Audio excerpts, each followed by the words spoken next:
When you're enhancing a facial structure, what are the different options of products that can be used to address that? Well, I think what you're referring to is at surgery, we know that there's been volume loss in most people. At first, it was Yes. thought just to be thinning of the skin, and then we realized that there's fat loss in the upper face, as well as fat gain in the lower face, in the jowl area, which makes the face look square. So we try to restore the volume arrangement that's normally present in a young person by enhancing the cheeks and taking some of the fat away from the jowls. I commonly do that in the office without surgery using filler injections such as Juvederm or Restylane. Most people have heard of them by now.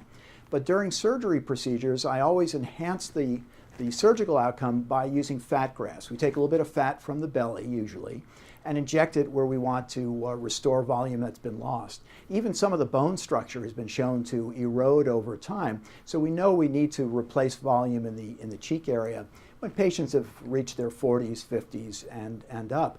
In terms of actual implants, manufactured implants, silicone implants have been popular for decades. I think they're less commonly used now than we did use them in the past, but they are most commonly used in the chin area for people with small chins. They're generally wonderful. For patients who have an indentation in front of the jowl that accentuates the jowl, pre-jowl implants can be very useful. Some doctors, though not most of us, but some doctors are still using silicone implants in the cheek area called malar implants to augment the cheeks.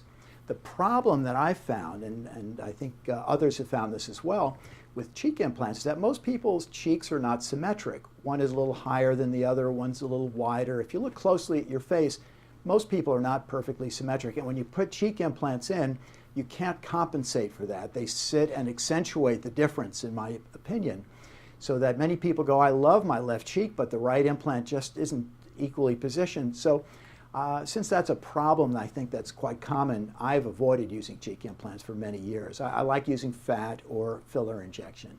But those are the most commonly used implants.